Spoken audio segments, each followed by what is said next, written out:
अब यहां से शुरू होता है दूसरा चरण, ट्रांसमिशन।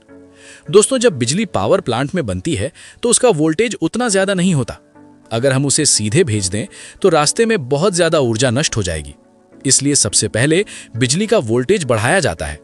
इसके लिए इस्तेमाल होता है ट्रांसफार्मर। ये एक खास मशीन होती है जो वोल्टेज को बढ़ा या घटा सकती है। पावर प्लांट में वोल्टेज को बहुत ज्यादा बढ़ा दिया जाता है, कई बार लाखों वोल्ट तक। अब इतनी हाई वोल्टेज वाली बिजली को लंबी दूरी तक तारों के जरिए भेजा जाता है। आपने बड़े बड़े टावर और हाई वोल्टेज लाइनें जरूर देखी होंगी। यही हैं ट्रांसमिशन लाइनें। अब सवाल है, वोल्टेज बढ़ाने की जरूरत क्यों पड़ती है? क्योंकि जब वोल्टेज ज्यादा होता है तो बिजली का नुकसान कम होता है। इसे ऐसे समझिए, अगर कम वोल्टेज पर भेजेंगे तो रास्ते में काफी बिजली गर्मी के रूप में खत्म हो जाएगी। इसलिए हाई वोल्टेज पर ट्रांसमिशन किया जाता है। अब बिजली शहर के पास पहुंचती है।